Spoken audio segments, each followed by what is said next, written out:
महाभारत की कथा में शिशुपाल का वर्णन मिलता है। शिशुपाल का वध भगवान श्री कृष्ण ने किया था। महाभारत की कथा में शिशुपाल वध का वर्णन प्रमुखता से मिलता है।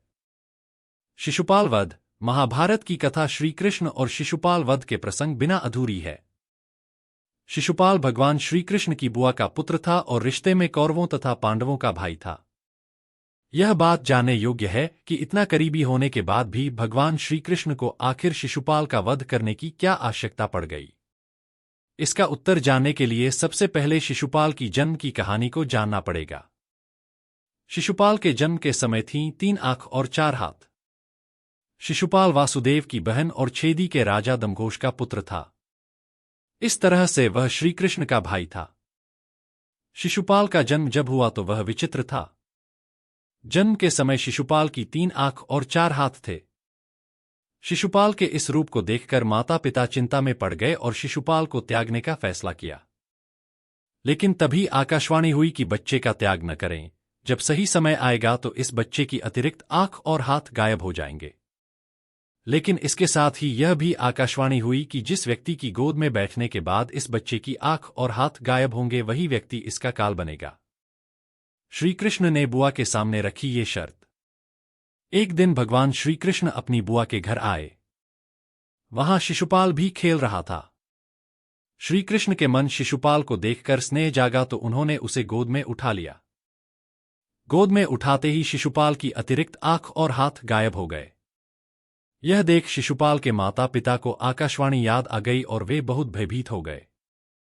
तब श्री कृष्ण की बुआ ने एक वचन लिया। भगवान अपनी बुआ को दुख नहीं देना चाहते थे, लेकिन विधि के विधान को वे टाल भी नहीं सकते थे। इसलिए उन्होंने अपनी बुआ से कहा कि वे शिशुपाल की 100 गलतियों को माफ कर देंगे, लेकिन 101वीं गलती पर उसे दंड देना ही पड़ेगा।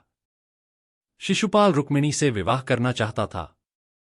शिशुपाल रुक्मिणी से विवाह करना चाहता था, लेकिन रुक्मिणी भगवान श्री कृष्ण से प्रेम करती थीं और उनसे ही विवाह करना चाहती थीं।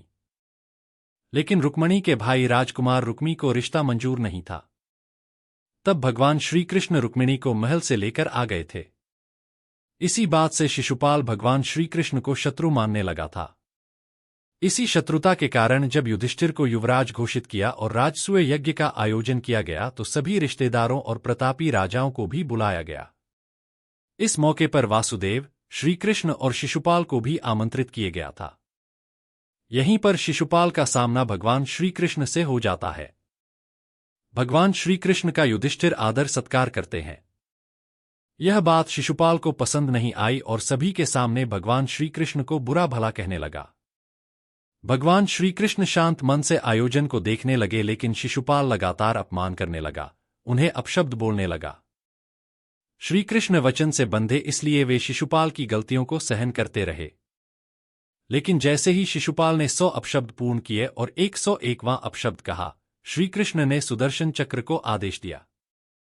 एक पल में ही शिशुपाल की गर्दन धड़ से अलग कर दी। इस प्रकार से श्री कृष्ण ने शिशुपाल का वध कर दिया।